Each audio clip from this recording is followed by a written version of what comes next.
నువ్వు ఇక్కడ ఉన్నంత వరకు దెయ్యం అది ఇదని ఏదో ఒక నాటకాలు ఆడుతూనే ఉంటావు. నిన్ను హాస్టల్లో జాయిన్ చేస్తారు, అప్పుడే దానికి వస్తావు. నోరు పోయి. అక్క నేను నిర్ణయం తీసుకుంటా, లోపలికి పిల్లరా నా మాట వినరా. హాస్టల్ అది వద్దురా, పిల్ల మనతోనే ఉండలేరా. అక్కడ కూడా ఏవో నాటకాలు ఆడమని తెలిసిందో హాలిడేస్ కూడా ఇంటికి రానివ్వను.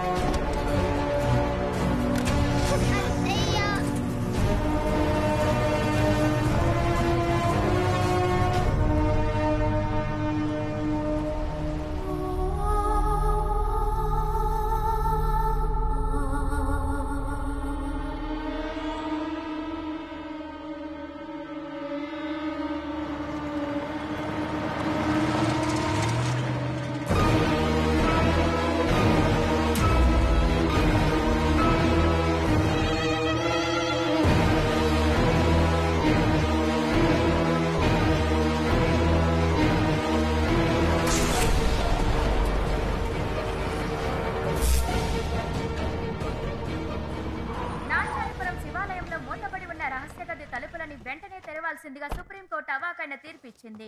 ఎన్నో ఏళ్లుగా జరుగుతున్న ఈ కేసులో జమీందార్ రాజశేఖర్ కు ప్రతికూలంగా ఆ గ్రామ ప్రజలకు అనుకూలంగా తీర్పు వచ్చినందుకు గ్రామస్తులందరూ సంబరం చేసుకుంటున్నారు. 22 ఏళ్లకు మునుపు జమీందార్ రాజశేఖర్ తాళం వేసి ఉంచిన గర్భగుడిలోని రహస్య గది తాళాలను వెంటనే నాంచారపురం జిల్లా కలెక్టర్ కు అందజేయవలసిందిగా కోర్టు తమ తీర్పులో పేర్కొంది.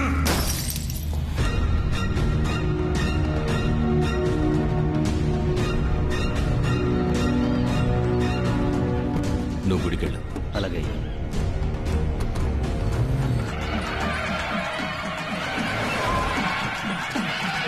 నమస్కారం అయ్యా. రండి కలెక్టర్ గారు. నమస్కారం సార్. నమస్కారం. నమస్కారం. మొత్తానికి సుప్రీంకోర్టు వరకు వెళ్లి రహస్య గది తలుపు తెరవడానికి పర్మిషన్ తీసుకున్నారు. ఏం చేయమంటారయ్యా, 25 ఏళ్లుగా జమీందారు గారు గదిని తెరవనివ్వలేదే. ఊరు పంచాయతీ కింద కోర్టు చెప్పింది విన్నందువల్ల సుప్రీంకోర్టు వరకు వెళ్ళక తప్పలేదు. రండి తలుపు తెరుద్దాం. ఆగండి, సుబ్రహ్మణ్యపురం వాళ్ళు రావాలి కదా. సుబ్రహ్మణ్యపురం వాళ్ళే ఆ సుబ్రహ్మణ్యేశ్వరుని ఇరువైపులా కొలుస్తారు. వాళ్ళ వంశం వాళ్ళే ఈ గుడిని కట్టారు.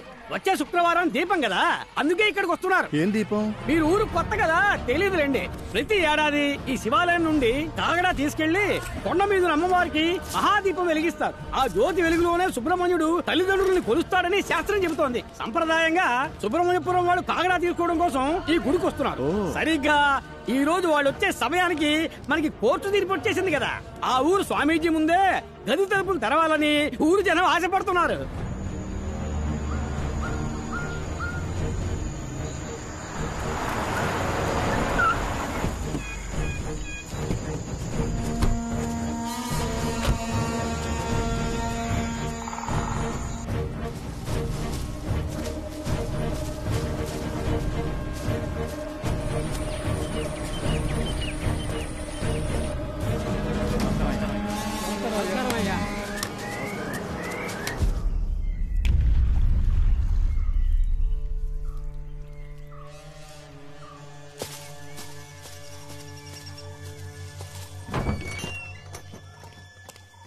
సోమి, ఏం జరుగుతుందో తెలుసా? తెలుసు. బుద్ధి లేని జనాలు తాళం వేసిన రూమ్ లో కోట్లు విలువ చేసే నగలు బంగారం ఉన్నాయనుకుని కేసుని ఇలా చేసి పారేశారు. అందులో ఉన్నది మట్టిగడ్డే. అందులో ఉన్నది ఏం స్వామి, అది అంతమై ఉంటుందిగా. దాన్ని అంతం చేయడం వదిలేయడం ఆ దేవుడి చేతుల్లో ఉంది. ఏమంటున్నారు? నేను చెప్పింది అర్థం కాలా? చేసిన దానికి శిక్ష తప్పదు అంటున్నా. నిన్ను సమర్థించి నేను తప్పు చేశాను. 22 సంవత్సరాలయ్యాయి. ఇప్పుడు ఎవరికేం తెలుసు? నాకంటే శక్తివంతుడు ఆ సుబ్రహ్మణ్యపురం స్వామీజీ. అతనక్కడ కాలు మోపగానే జరిగింది మొత్తం తెలిసిపోతుంది. నా ముందు నుంచోకు, పో.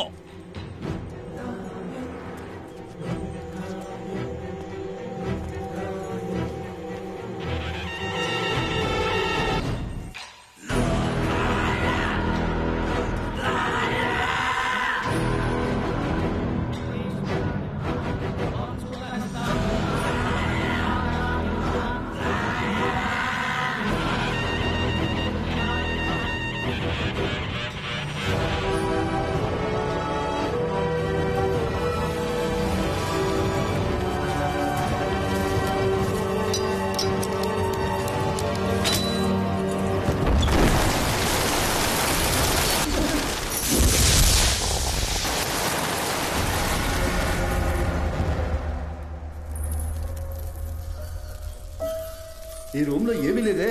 ఎందుకు జమీందారు ఇన్నాళ్ళు తాళం వేసి ఉంచారు? ఏమయ్యా, ఈ ఖాళీ రూమ్ కోసమా ప్రజలు కేసు పెట్టి సుప్రీంకోర్టు వరకు వెళ్లారు? చెప్పు. అయ్యా, మంచి వార్తే. మనం భయపడినట్టుగా రూమ్ లో ఏమీ లేదు.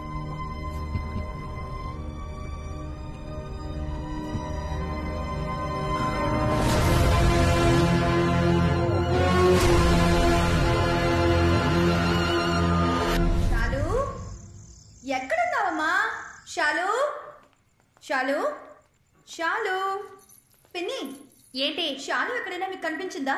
నా మొగుడు ఎక్కడా అని నేనే వెతకలేక చేస్తుంటే నువ్వొకటివి. షాలు.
షాలు, ఇక్కడేం చేస్తున్నావు? ఈ టేబుల్ కింద దాక్కున్న ఆటలేంటి? నిన్ను ఎంతసేపటి నుంచి వెతుకుతున్నానో తెలుసా? రా, ఫోన్ చేద్దాం. మస్ మరణం టఫ్ తరుణం, అతని పేరే మనకు శరణం. ఏంటమ్మా షాలుని జాగ్రత్తగా చూసుకోమని చెప్పి నేను నీకేగా అప్పగించి వెళ్ళాను. దానికన్నా నీకు టిక్ టాక్ ముఖ్యమైపోయిందా? వీడియోకి లైక్ పెడతావనుకుంటే నువ్వు ఫోన్ నే కింద పడేస్తున్నావేంటి? నీ కోపం పొగర వల్లేని కట్టుకున్న ముగుడికి డైవర్స్ ఇచ్చేసి ఇక్కడ పిల్లతో ఒంటరిగా కష్టపడుతున్నావు. నువ్వు మాత్రం ఏంటి నీ మొగుడుతోనా ఉన్నా? వాడే నన్ను వదిలేసి పారిపోయాడే. నా రాత బాగోకే నీ పిల్లని చూసుకుంటూ నా తమ్ముడు పచ్చనే ఇలా బతుకుతున్నాను. కానీ నీ మొగుడు సంగతి అలా కాదుగా. మా అల్లుడు బంగారు కొండ. మీ చెల్లెలు నన్ను తరుముకొస్తోంది. ఈ రోజేంటి అరుస్తోందా కరుస్తోందా? అరుస్తూ కర్రతో వస్తుంది. నన్ను ఇరికించొద్దు. ఎక్కడికి వెళ్ళి చచ్చావు? నువ్వు మాత్రం ఈ రోజు నా చేతికి దొరికావో ఒకే దెబ్బ మళ్ళీ. లేకపోతేటక ఊర్లో అందరి దగ్గర అప్పులు చేసి దానికి వడ్డీ కట్టాలని ఆస్తి అమ్మేశాడు. ఏదో అన్నయ్య కాళ్ళు పట్టుకొని ఇంట్లో మూలుంటాడని తీసుకొస్తే మళ్ళీ కుక్క బుద్ధి చూపిస్తున్నాడు. ఇప్పుడు నా చేతి కాజేశాడు. దొంగ పంది. పాపమే, ఆయనకి వినిపించిందంటే చాలా ఫీల్ అవుతాడు. మొహం, వాడికి సిగ్గు సరం లేదు. తీసుకున్న అప్పుని ఇంకో 4 రోజుల్లో ఆడు తీర్చలేదో నీ కూతుర్లా నేను డైవర్స్ ఇచ్చి పారినొక్తా. అప్పుడే అప్పులోడెవడు వడ్డీ కట్టి గిడ్డి కట్టని ఇంటి ముందు నిల్చోడు. మీ అత్త మామల కుటుంబం రాజకీయాల్లో మునిగి తేలింది. మీ మామగారు పోయాక మీ ఆయనకి అదే పోస్టింగ్ ఇచ్చేశారు. గెలిచి ఎమ్మెల్యే అయిపోతాడని అప్పో సప్పో చేసేశాడు. ఆఖరికి ఓడిపోయాడు. గెలిచే మొహం అది. నేను చెప్పేది వినవే. సేట్ని ప్రస్తుతం దీంతో అడ్జస్ట్ అవ్వమను. ఏంటి చిట్టిబాబు గారు ఇది? సేటు జుబ్బా కుట్టివ్వమంటే మీరు వట్టి చెడ్డీ కుట్టిస్తే ఎలా? ఇది ఏ మూలకే? మీరు మాత్రం ఇంకో వారంలో ఫుల్ అమౌంట్ సెటిల్ చేయకపోతే సేటు మీ జమీందారు బావగారి మీద కేసు పెడతానంటున్నాడు. ఆయన మీద? అవును మరి, మీకోసం ఆయనే కదా పూచి సంతకం పెట్టింది. ఆయన ఎక్కడ పెట్టాడురా? ఆయన సంతకం నేనే కదా పెట్టాను. అంటే మిమ్మల్ని బొక్కలో తోస్తే జమీందారు గారు జామీన్ ఇవ్వలేరన్నమాట. జమీందార్ జామీన్? ఈ టైంలో ఈ రైమింగ్ ఇప్పుడు అవసరమా? ఏదో ఒక చక్కటి ఐడియా ఇవ్వరా? దీనికి ఒకే ఒక ఐడియా ఉంది. ఏంటి? సేటు గారు ఎప్పటి నుంచో ఈ అంతఃపురం మీద చుట్టూ ఉన్న ఖాళీ స్థలం మీద ఒక కన్నేశారు. జమీందారు గారితో మీరు ఏదో ఒకటి చెప్పి ఈ అంతఃపురాన్ని అమ్మేలా చేస్తే ఇందులో వచ్చే కమిషన్ అమౌంట్ తోనే మీ అప్పు మొత్తం తీర్చేయచ్చు.